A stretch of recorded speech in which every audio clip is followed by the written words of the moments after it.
that's wonderful. Now, when you say you're not a film actress, anybody looking at Rebecca would puzzle over just what that meant, because well, it's you can thank Hitchcock for that. Because in the theater, I'm free. If I want to make a grimace, I can do a grimace. If I want to make a swift gesture, I do it. If I want to walk around, I can do it. But in movies, I can't make a grimace.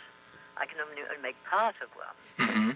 I can't make a swift gesture. I can only make a semi-swift gesture. Uh-huh. I can only move within a certain radius. Mm-hmm. And I'm not free. I wasn't trained for those rules. Mm-hmm.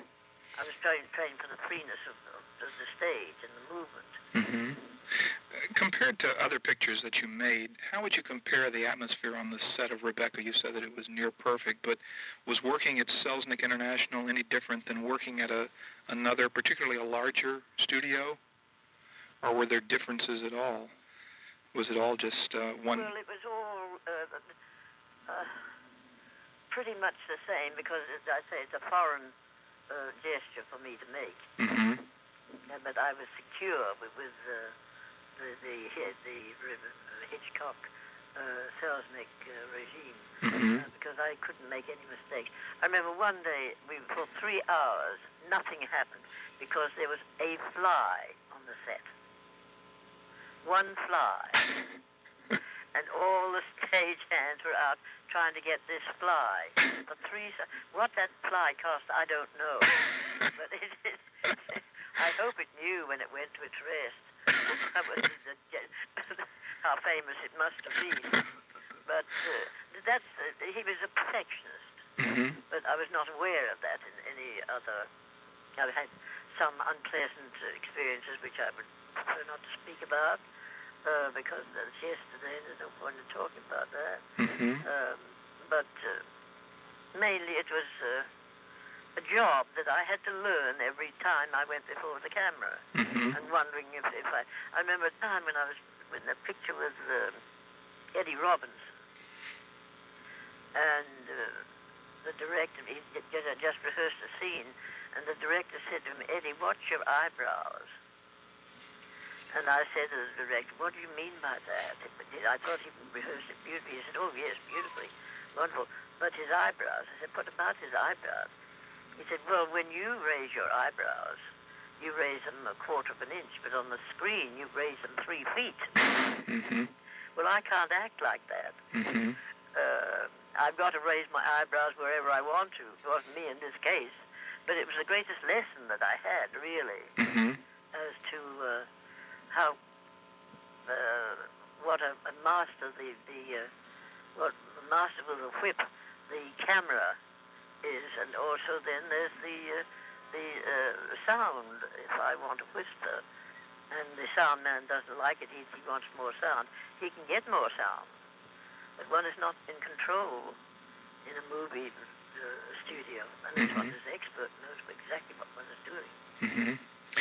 A number of actors that I have spoken with said that Hitchcock had tremendous authority, which he did not abuse, and that was one of the reasons that actors liked him. They felt confident. Yes.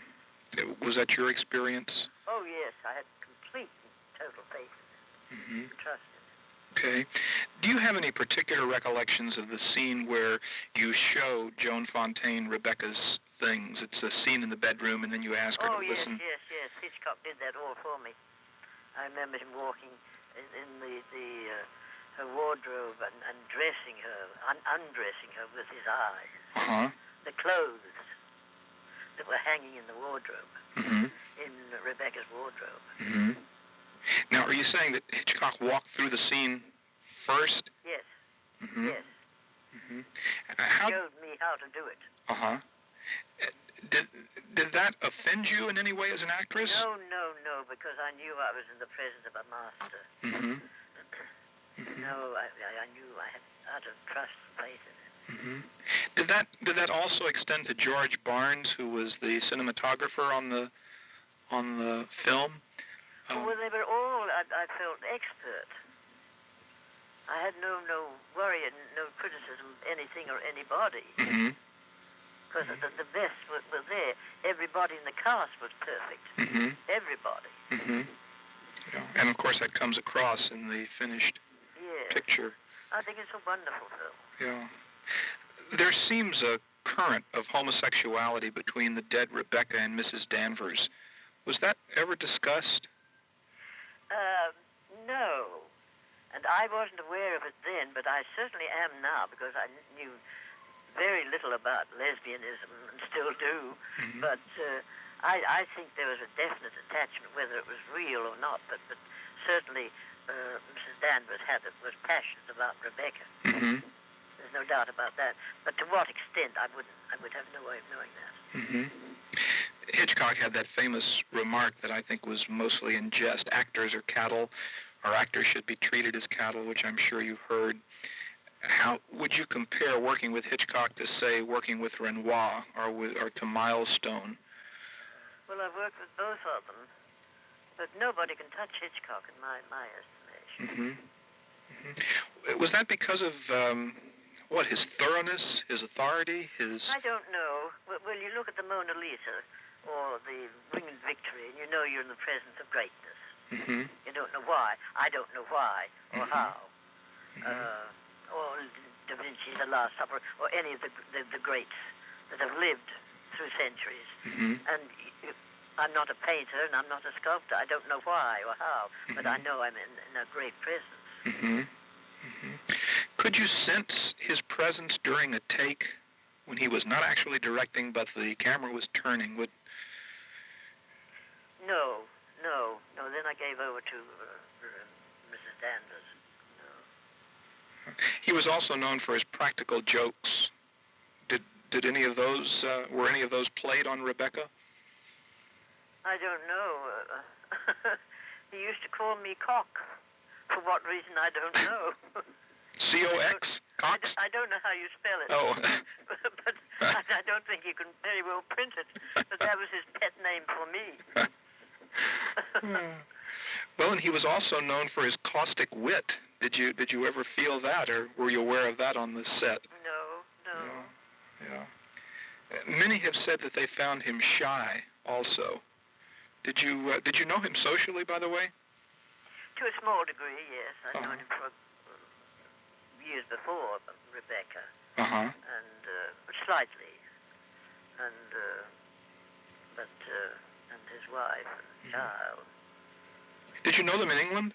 No. No, just in New York. Many said, speaking of his wife, that he looked to her for criticism and support, that he depended greatly upon her judgment. Did you see any indication of that? Was she on the set of Rebecca? No, not that I remember. Do you recall if you watched the rushes on Rebecca? Yes, and they terrified me. Still do.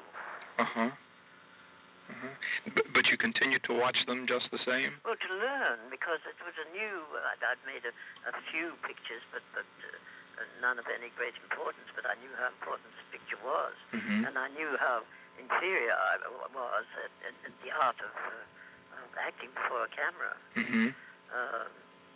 But I always hoped to learn.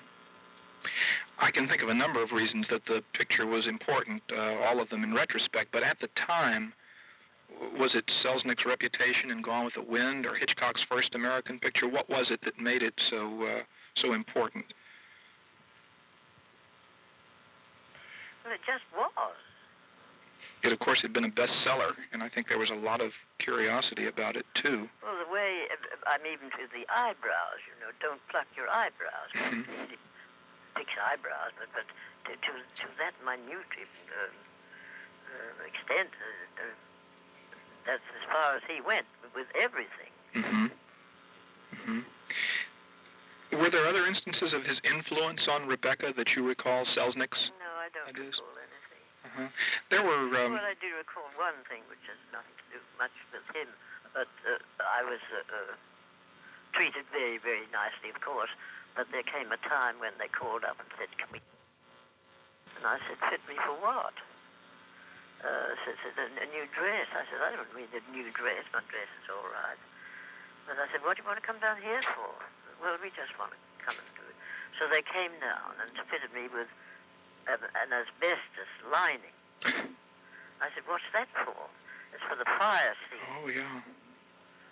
So I had to wear an asbestos lining underneath my dress. Mm-hmm.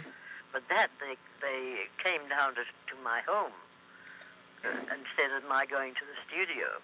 And I thought it was rather funny. I said, well, what's this? What do I do? I don't have to wear that. I won't be in any danger. But no, you won't be in any danger at all. But this is just a precaution. Mm-hmm. Well, the girl who stood in for me in the fire did have a fire cinder in her eye. And I was very glad when it was finished.